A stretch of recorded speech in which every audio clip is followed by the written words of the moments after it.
I've got 6 o'clock, so I will call this meeting to order. For all you cool cats and kittens at home, I've got Ron Ballard on the phone. So if Roxanne, you'll take roll, and if we'll all please stand for the Pledge of Allegiance.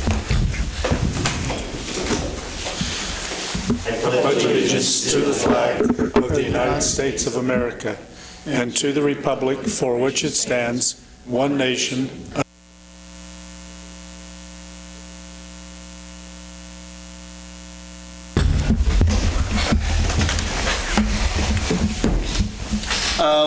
As council had time to review the agenda, I'm going to ask that we add an item.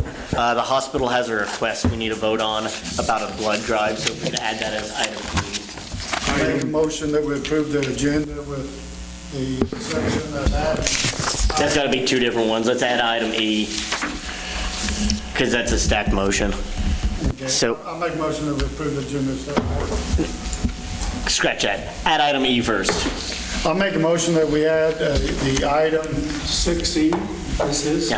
This will be 6E. 6E, the hospital request to the agenda. Second. There's a motion and a second. All those in favor, please show a voting sign. We're on. Yes. All those opposed, motion passes. Now approve the agenda. I'll make a motion that we approve the agenda as set forward. Second. There's a motion and a second to approve the agenda as amended there with the amendment. All those in favor, please show a voting sign. We're on. Yes. Motion passes. Consent agenda. Has council had time to review the consent agenda? Are there questions? I have a question on page 17 under professional engineering. There's $6,600 going to Benton survey. What is that? That's for the school. Well, it's a survey that Sid and I put together for the possible trail extension. We had some sidewalk money. It would extend the trail. It's a survey from the high school, basically down that Benton Street road right away, all the way over to the new elementary school site. Right now, it's just the survey phase of it to get the pins set and planning of it at this point. That's the one that'll go between the houses instead of the old railway. Potentially. Well, actually Benton was a railroad, but that is what it is. Okay, thanks. Are there any other questions about the consent agenda? Want to make me a motion? I have a motion to approve the consent agenda. Second. There's a motion and a second. All those in favor, please show a voting sign. Opposed? Motion. Ron? Yes. Motion passes. New business, item A. Let me get Scott on the phone, John. Okay. We've got someone phoning in. And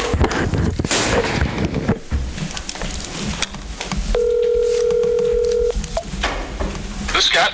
Hey, Scott, this is Corey. I've got you on speakerphone. We're going to get started with that agenda item now. Okay, thanks, Corey. You bet.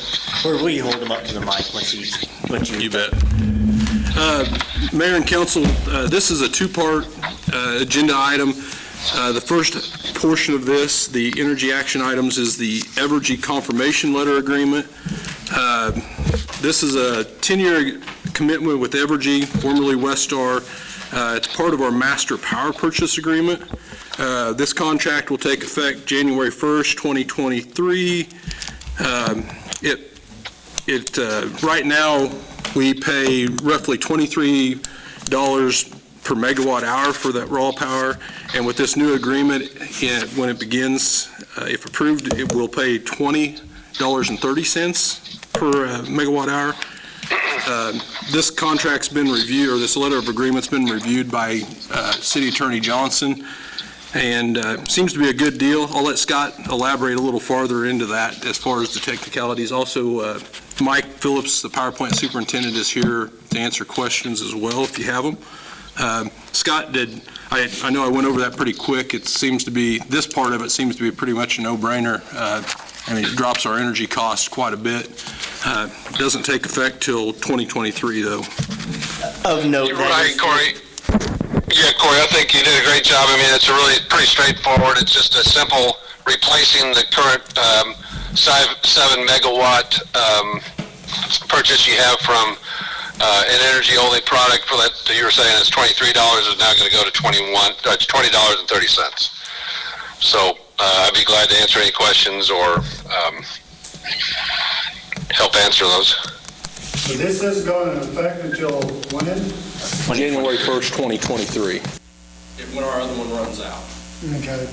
Note as well, this isn't our entire energy purchase. This is that 7 megawatt that we basically use 24/7, right? This is our base load. So, this is gonna sound like a really dumb question.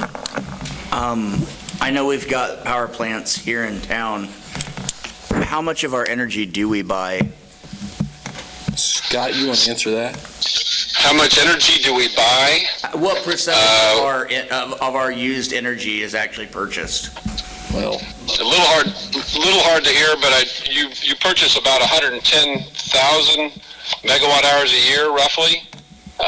This is 7 megawatts, so it's roughly about 60,000. So you'd be getting about 55% of your power supply fixed on this, and then the rest of it comes from the market, or like Mike would generate from the power plant. Or we could layer in other products as well. Right. That Is might your fit question- the profile. Is your question, how much do we buy versus how much we produce? Yeah. Mike knows the answer to that, how much we produce during the summertime. Just short of $1 million. So our percentage that we produce is probably less than 5%. right. It just isn't cost We purchase effective. 95%. It's just not, we generally use it to peak shave whenever those prices raise and we can get natural gas cheaper to run our own plant. But doesn't it also mean, since we have generating capabilities, we're able to get a better deal when we purchase power? We can have that capacity. That capacity is a big piece of it. Right. We've got the energy on the side.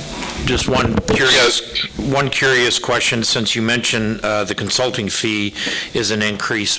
How much of an increase is it? What's it going from? Scott, the question was the energy consulting fee, and actually that's the second part of, that'll be the second motion, but we can go over it before you vote on either one if you want to. Right.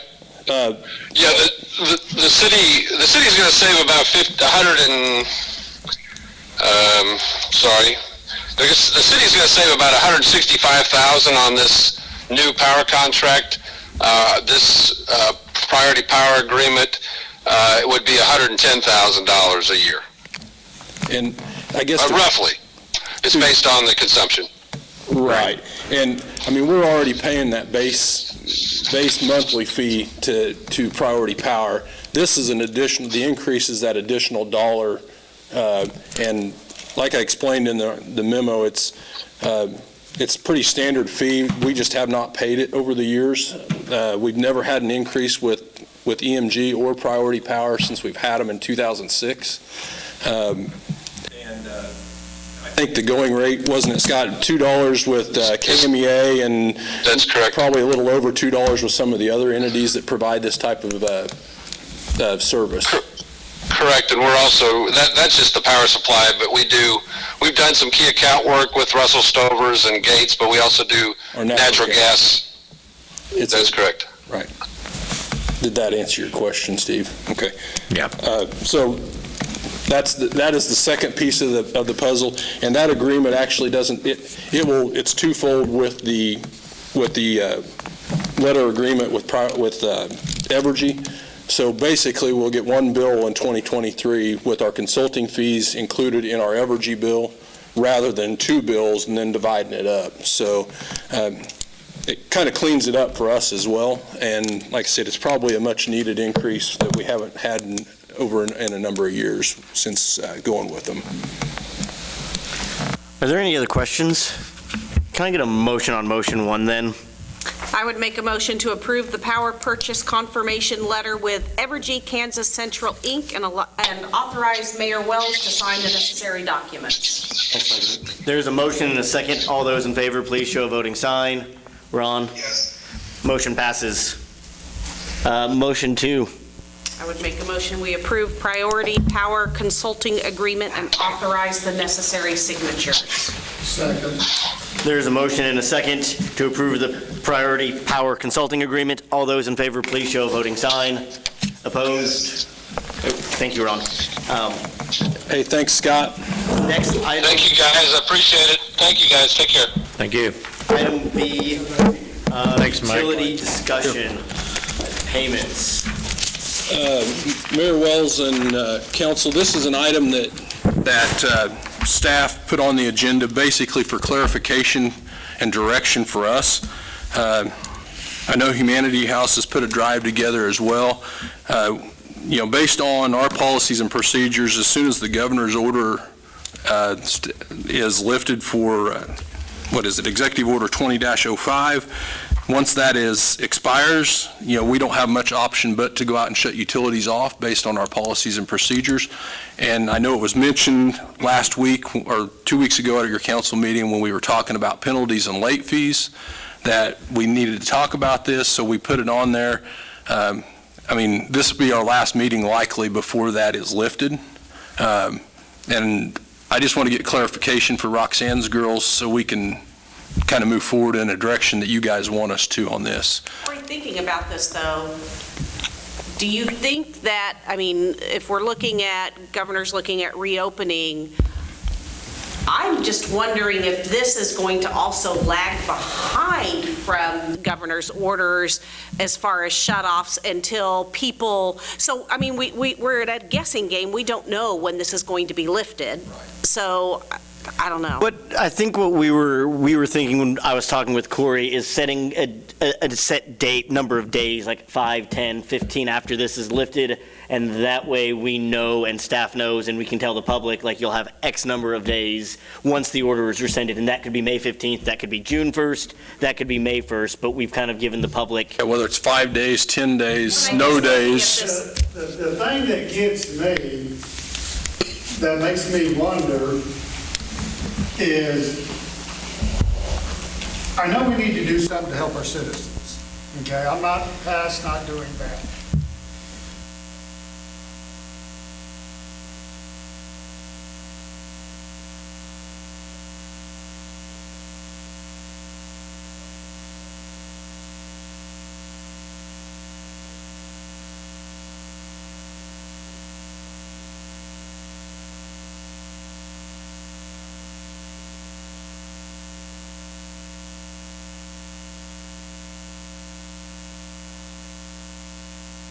Sure that you'll ever figure that out, Gene. Then draw SSI or Social Security or retirement,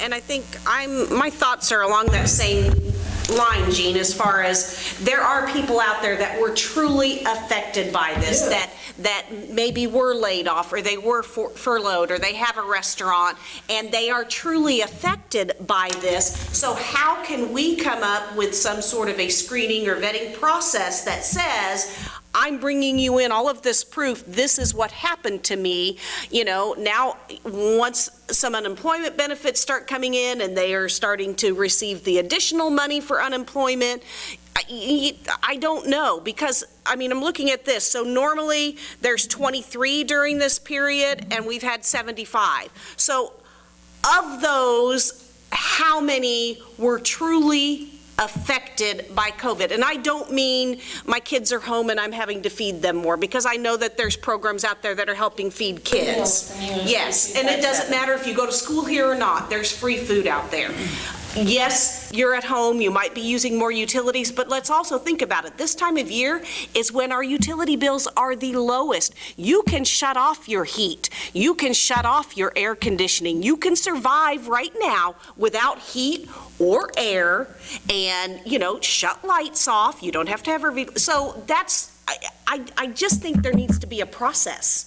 Well, I think we're a little bit. I think we're on two different conversations here, and one is about payment plans, and one is about how long will people have to pay before shut-off orders. And while they're similar, I think we need to have the conversation separately, just in general. And I guess that's what I'm getting at, John, is if somebody truly needs a payment plan because they lost their job, they lost their income, then if that person really does need a payment plan, is 10 or 15 days enough?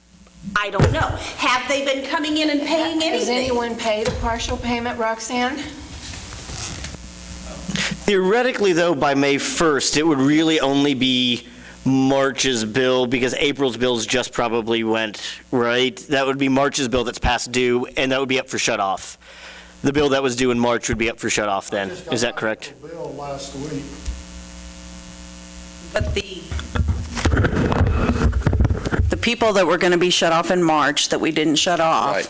they were already behind 2 Right. bills. So they were working on their 3rd. So in April, when we didn't shut them off, again, they're on their 4th bill now. But if they were going to be shut off in March, that's before all of this even happened. Or March 15th was that. I'm not sure you're going to find a definite answer how to define whether they're affected by COVID or not. I mean, that's going to be a very hard line to draw. Municipalities aren't doing plans, from my understanding. Basically, from what I've heard on the listserv and seen, they're given a grace period of so many days for people to come in and to come in and make payments, or to come in and pay their bill. I don't know that. With respect to the why or what their situation is, I think 60 days. I was thinking more in line like 30 days. I was thinking more in line of 15 It days. just keeps Yes, accumulating. I And agree. how are That's they why I ever want to go going to, past 30, how because are you're they going just to setting catch them up up? for failure. They can't pay them now, and you're going to add on a month, a month, a month, a month. Right. That's what I'm afraid of. That's a distinction for an individual who. That's a distinction for an individual who is behind on their bills, and inevitably, if they're 4 months behind now, 60 days, they're just going to put them 6 months behind.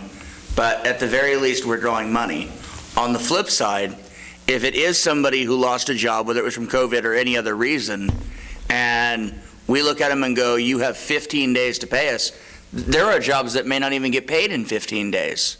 There are people who genuinely may be looking at this going, "I want to pay, but my first check came in and I owe rent, I owe a cell phone, I owe utilities, I've got a car that they're going to come and get. I've got all of these expenses that are going on, and yes, I got a stimulus check, but I use that to pay this bill or this bill." I think that looking at it going, well, you've got 10 days or 15 days to come in and do that, there are people who are realistically are not going to get paid. And whenever we do this, we need to be as generous as possible with respect to allowing people to get back out of the hole, because there are people who got buried. Ron, were you? Yep, I got you. Roxanne, you are still able to make the determination to extend due dates, am I right? Sorry? To work with somebody on payments, essentially. Roxanne, you're still able to extend due dates Yes, on individual bases? yes. Okay. It seems like we already have a policy in effect for individuals that are going to go through this. This is not something that we need to extend to every single citizen in this city, and it's going to put a huge burden on staff, and it's going to end up making us draw out the utilities and lose more money if we have to shut people off. So coming from a business, we say we want to run this like a business. A business standpoint is that we need to run this like the policy that we have set up, that we've been stating. Carl? Well, I sympathize with those who are caught with unemployment or unable to pay their bills, whether it's rent, credit card, car loan, utility, grocery. So whoever you have a loan or some kind of debt payment, you're going to have to go to that agency, bank, and work out some kind of terms. So they probably already have terms in credit cards, it just adds on more interest. I don't, even though I sympathize with the situation, I don't know that we will make it better by extending out the deadline for when they need to pay. I think if we set something like 15 days beyond the point where they say we are back to normal operation, and you and the order is lifted that says we cannot shut somebody off, that then they would be able to plan on, here, I know when I need to come up with this payment. And then they can set their priorities. Which am I going to pay if I'm short of cash? What is it going to be, my rent, my credit card payment, my utilities? What's most important? That would be my recommendation, 15 days. And at that point, could a person at that point come in and talk to you and say, here's the situation, this is what happened, I lost my job, I used my unemployment wasn't coming in right away, I have money coming in, and I'm willing to pay. I mean, at that point, I think that's when you have that open door where somebody can come in and say, this is what happened.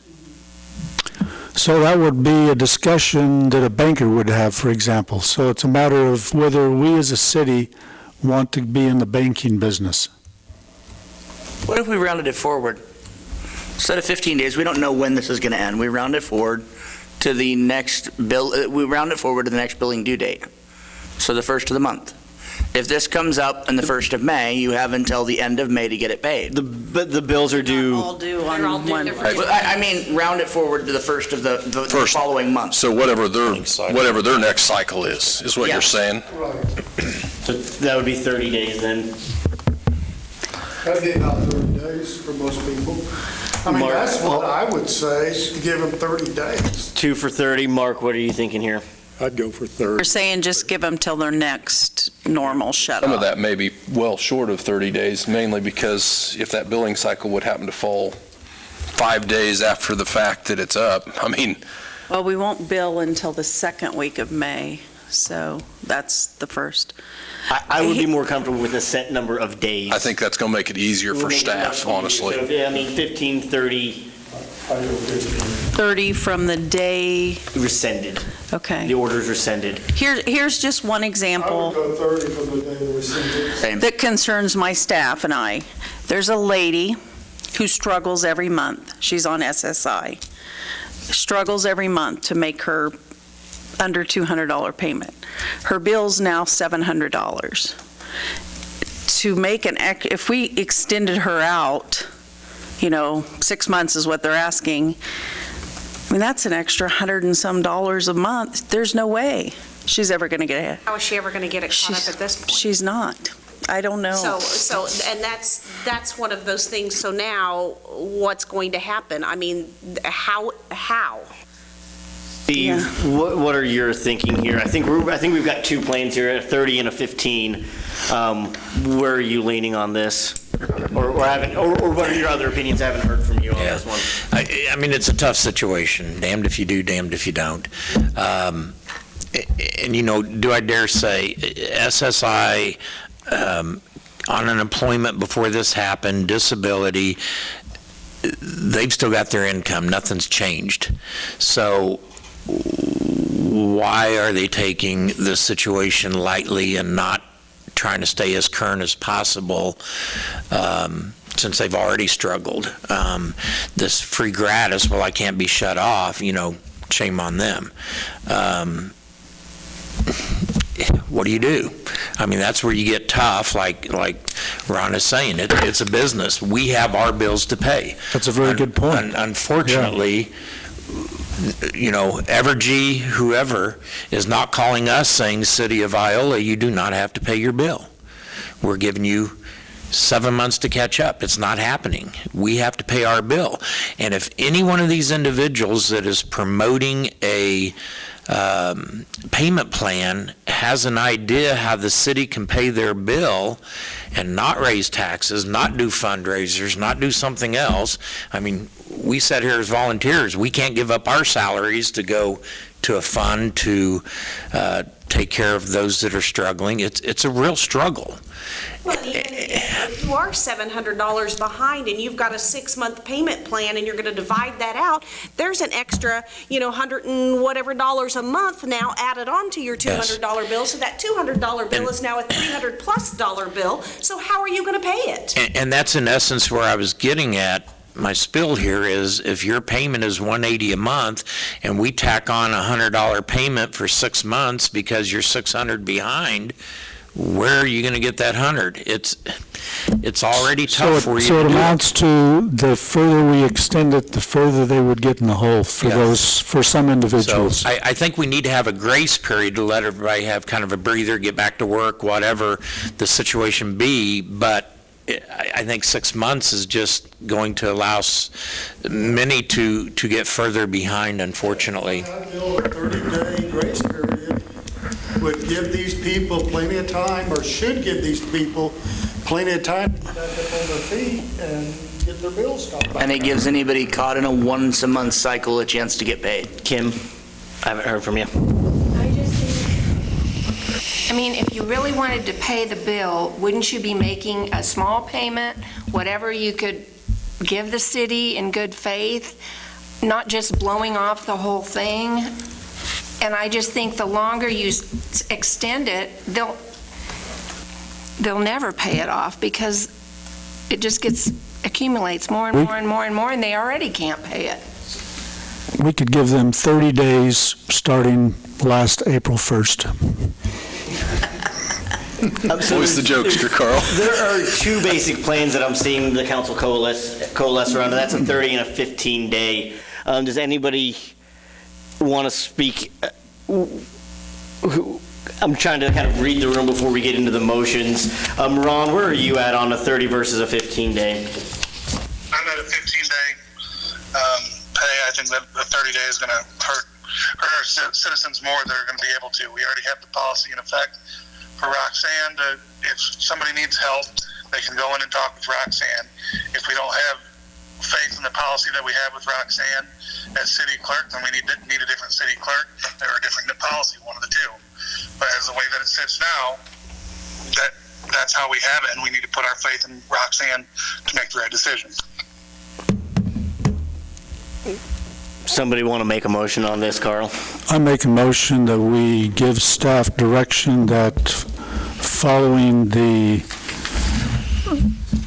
determination of the governor's executive order, that we give account holders 15 days additional to come up with their past due amount. Second. There is a motion and a second for a 15-day grace period following the lifting of the governor's executive order banning shutoffs. All those in favor, please show a voting sign. Yes. Opposed? Motion passes. Does this include small businesses also? I would, Yeah. The accounts. all accounts on that.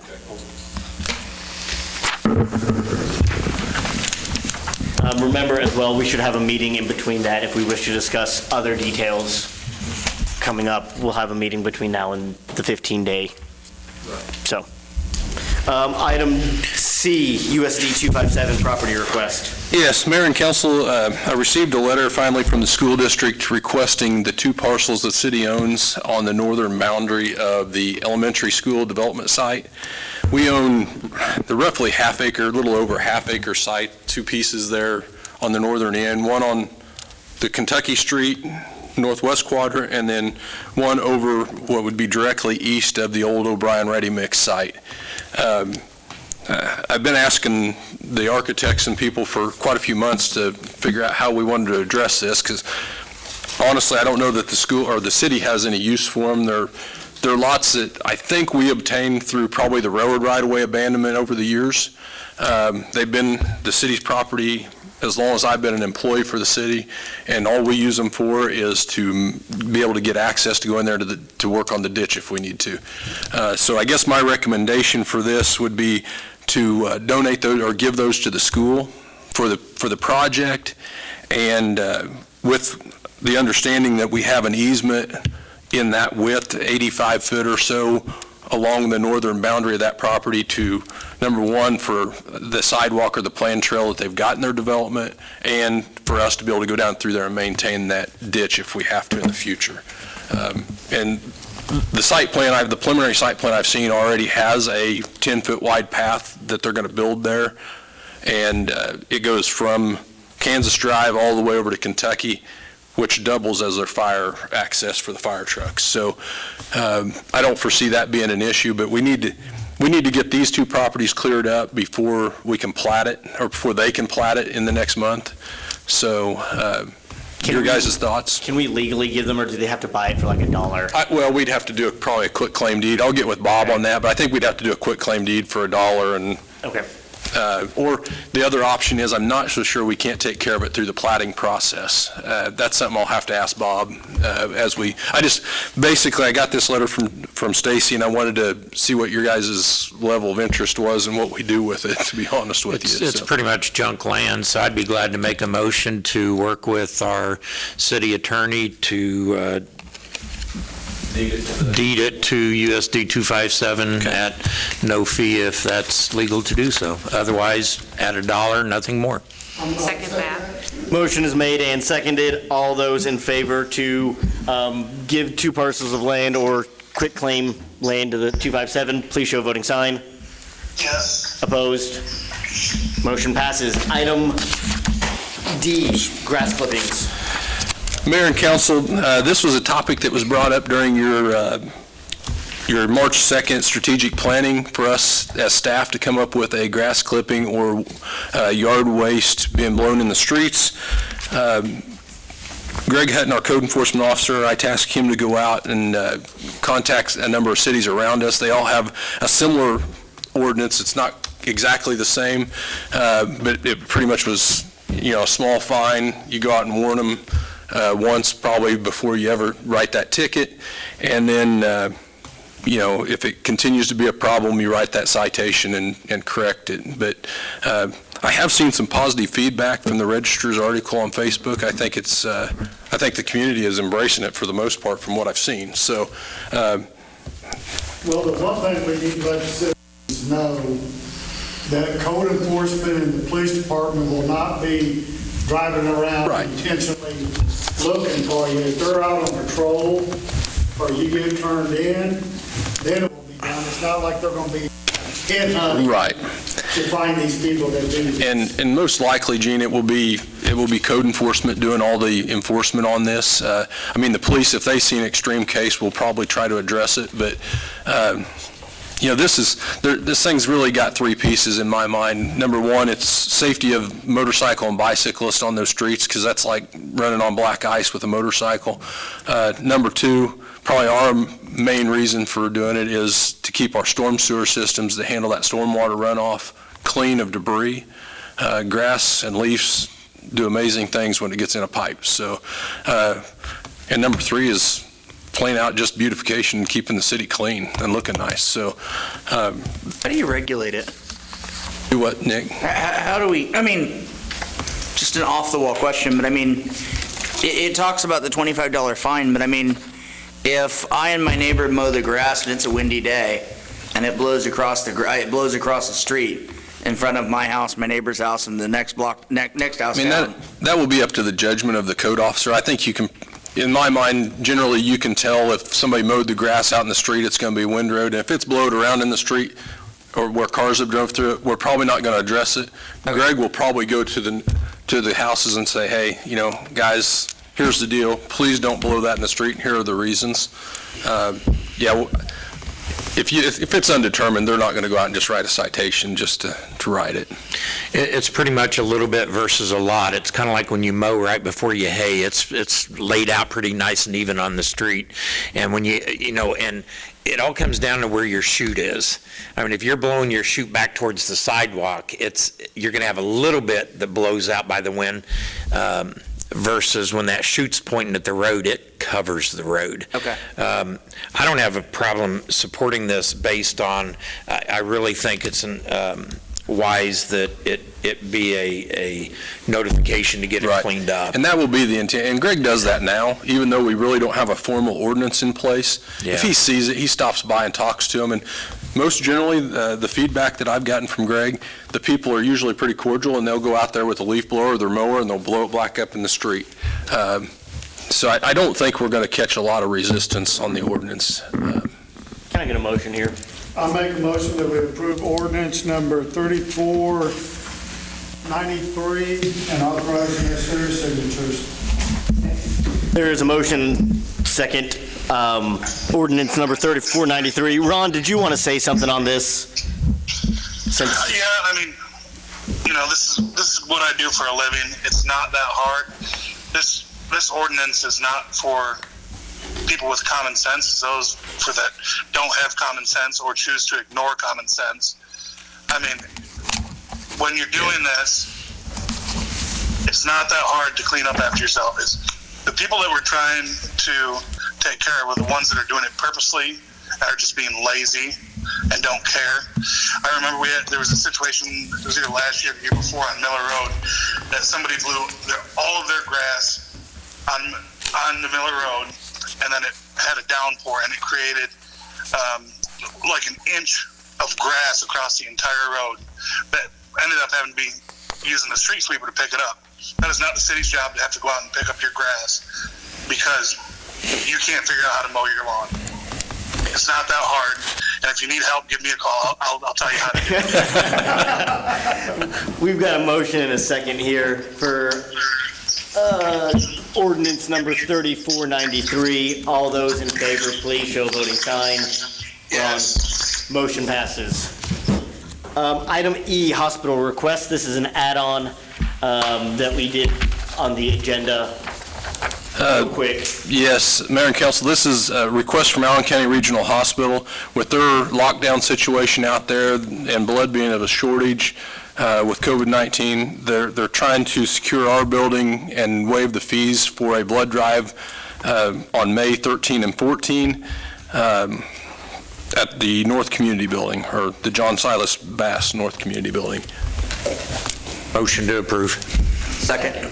There's a motion and a second to waive the fees for the John Silas Bass North Community Building for a blood drive for the hospital. All those in favor, please show a voting sign. Aye. Ron? Yes. Opposed? Motion passes. Did you second that? No, I think Kim did. Kim or Nick, one of the two. We're about to go into an executive session here. Ron, would you like to give your counselor report now? Or would you like us to call you back?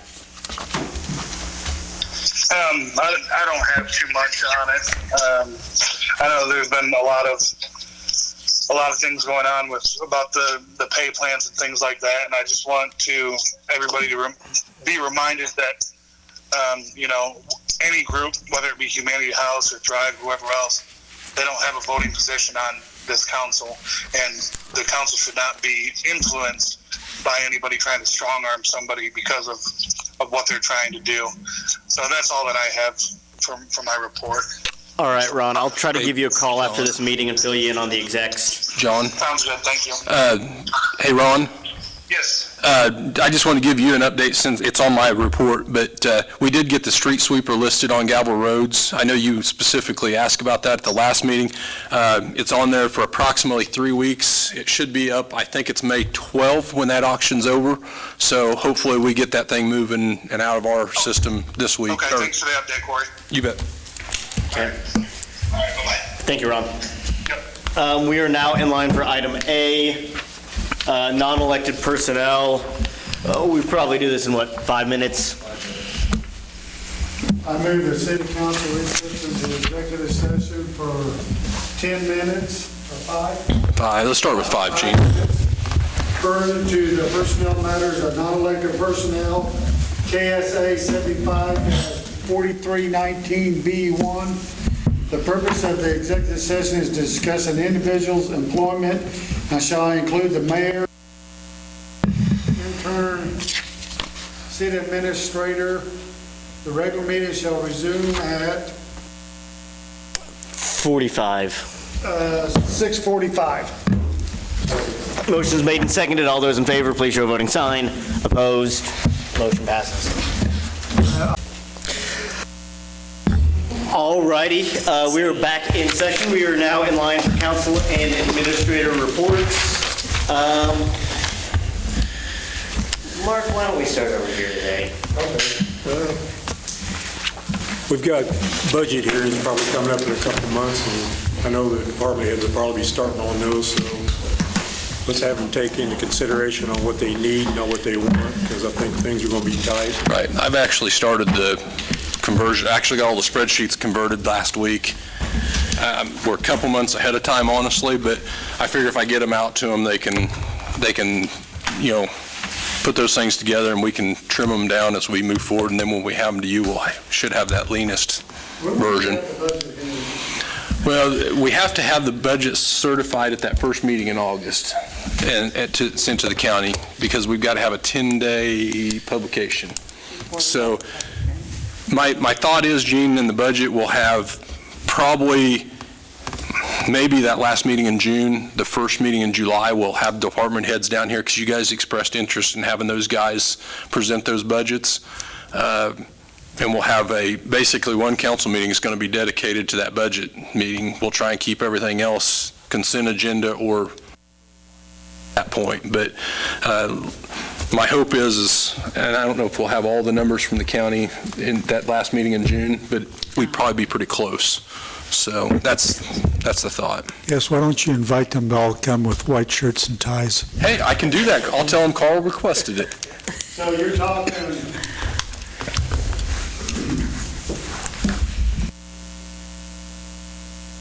second week of July, we have a budget there with the department heads. Well, the first meeting in July or that last meeting in June, we'll have all the department heads here to present. I may split it up and have like our enterprise funds here, one meeting, and then the next meeting, the general funders. We'll just see. I mean, it kind of depends on where we're at. I'd like to do it all at once just because I think it's good to, push through it, but we'll see how that goes over the next couple months. I'll talk to you after the meeting. I just want to say, I realize this utility situation is not easy. I realize there are people that are struggling. I guess my thing is there is no easy answer and there's no easy way to make it to where somebody can pay a bill when that bill has ballooned up so big. My suggestion would be for anybody who truly has been impacted by COVID-19 to contact the city, to speak with Roxanne. If there is a special circumstances, if there are, if there's something that we can legitimately do to help you and not put you further behind, there's not an issue with that. So please, if you feel like you need some extra help and you do have money and you can make payments, then contact the city. So, so that we can help you. But there's no easy way if somebody's already so far behind to break that up and make that payment any easier when you're adding on payment on top of another payment. And so I just, it's not trying to be heartless or mean, but we have to run the city as well, and we have to look out for the city as a whole. So I guess that's it. If you can make a partial payment, you need to make a partial payment. I mean, pay whatever you can. And I agree with Mark. I think we're going to have to tighten the belt at budget time.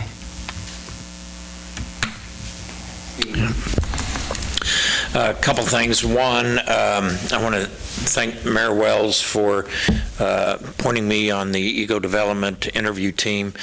We did interview meeting this past week, and we are scheduled for interviews this week with a couple potential clients. So things are moving again. This new technology, Zoom, it's pretty interesting, and it's interesting how it works with 4 of us on the video there. So we'll see if we can't pull it off this week. And it'd be nice to sit there in person and do these interviews, but it was felt that we need to get this moving and go forward with trying to get an individual identified back in that position so they can get their feet running on the ground when this lifts and the COVID's back behind us. The second thing is I was asked by a student going through a doctorate program to answer some questions, and it was for a class she's taking. What are the community's outstanding assets? What seems to be the community's biggest challenge? Questions like this. I just wanted to share it with everyone, because one thing it did it got me to thinking, what do we know about our community other than sitting here and trying to pretend like we're representing the city? This gets into the root of who are the people? And it's just a good reminder to kind of reflect and think about how knowledgeable are you about the city and those that we represent. I like to study the history and how things developed and why things happened like they did. But like I said, we've got a new family in town that I did some work for, and having knowledge of the answers in these questionnaires allowed me to answer a lot of their questions about our community. So I just wanted to share those questions with you so that if you get stopped on the street and asked some tough questions, you may have a good answer for it that makes this individual decide if they're going to come to town weekly on the bike trail or visit or move here. One other deal, solar panels in town.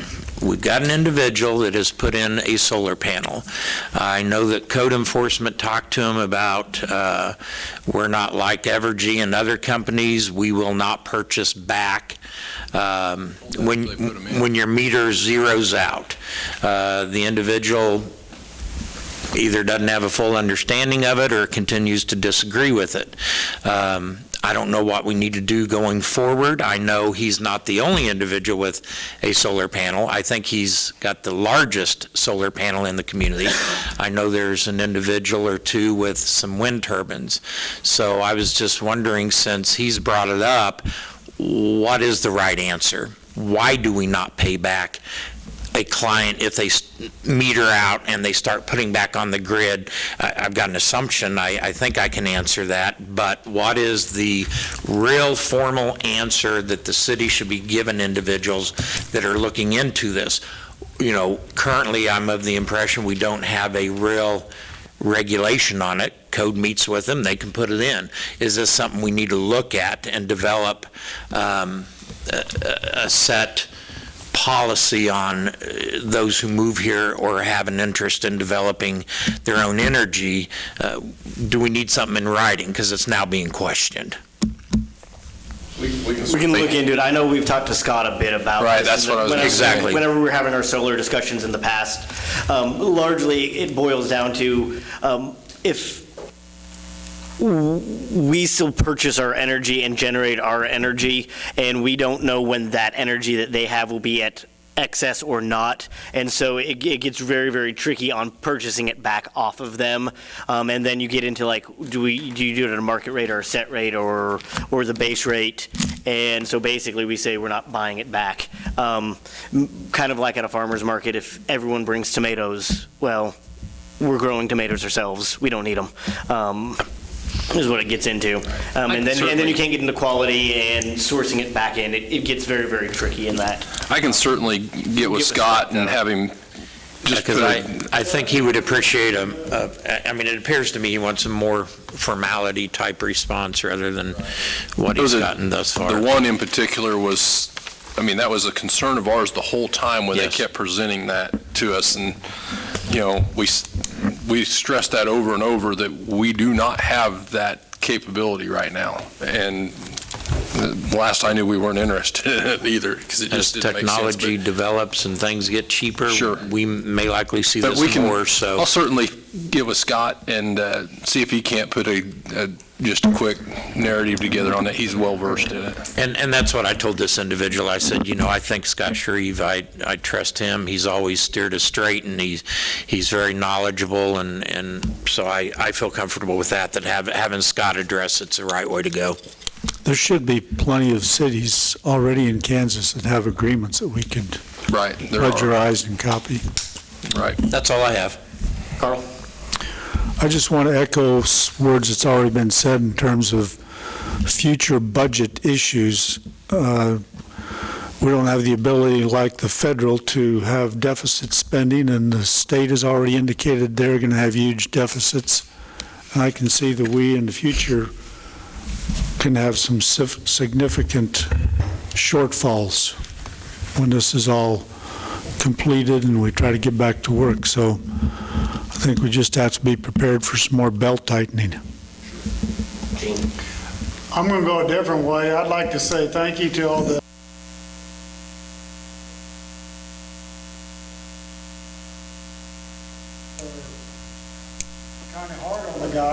talked to some of the employees out on the streets.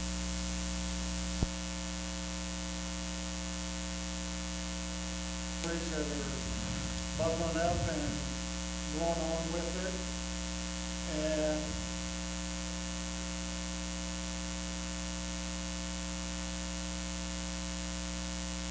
I'm going to echo exactly that. I think a round of applause to everybody who's keeping the city going, the people who are stocking shelves at Walmart, the essential employees. You know, we really appreciate what you guys are doing.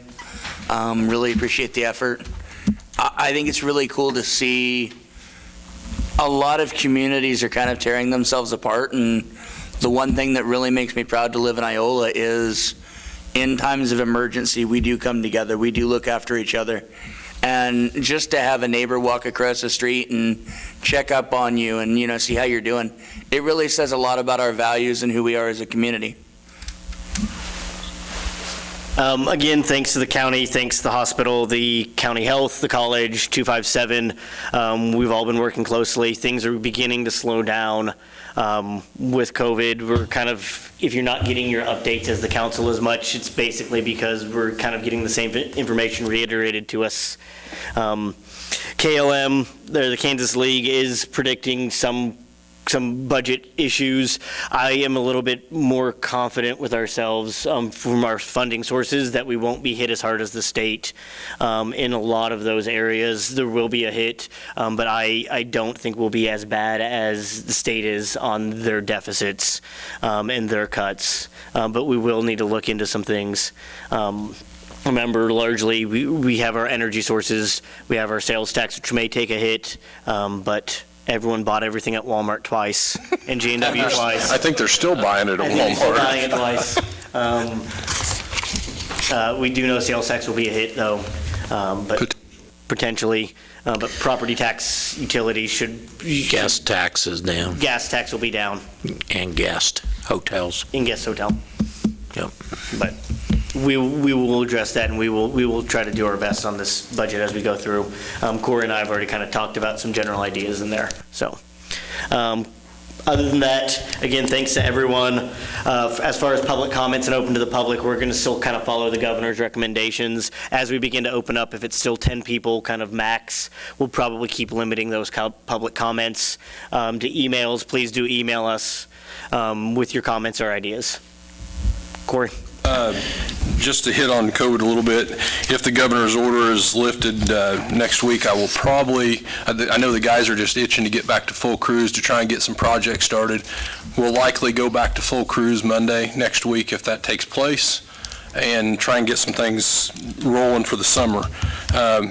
Not sure how I feel about opening the drive-through window just yet with the amount of things that we go through there and just the processes the girls have to handle the money and things. So we'll play with that, but likely things we'll plan to things to go back to normal on Monday. And I think I emailed you, but Cedar Brook Second Edition, Tom Carlson has offered to buy one of the lots. I'll put that on the next agenda. It's basically to move a shed over on a lot that was undevelopable at the time. Otherwise, there probably would have been a house built on it. But we'll bring that back to you. And then, of course, budget, street sweeper, I've already mentioned when Ron was still on the line. Corey, what are our plans with our community buildings and the parks and that type of stuff? That won't open up right away, will it? I don't anticipate any of that opening up. I think it's all going to depend on what the governor's orders do as far as the max people. Yeah. I think it's going to, we'll follow whatever the guidelines the state and the state health department, our local health department encourage us to do. So I wouldn't anticipate any of the community buildings. I'm kind of concerned about ball and the pool, to be honest with you. I know what the city up in Kansas City is doing with all their tournaments. Their softball and baseball season, at least on the Missouri side, has been delayed up to the July 4th weekend. So if it gets that far in, I'm not real sure it's going to be easy for us to even put a ball season together here locally. So we'll kind of play that by ear. We're still taking registrations for that. We're still planning to open the pool. But, you know, that's going to be dictated by what the governor does. And that's all I've got, guys. I appreciate all the support you guys have given me, though, during this time. I know that it's been interesting, to say the least, so I appreciate it. Well, I'll make a motion that we adjourn this fun meeting for the evening. Second. Motion's been made and seconded. All those in favor, please show a voting sign. Opposed, motion passes. So I guess I'm in favor.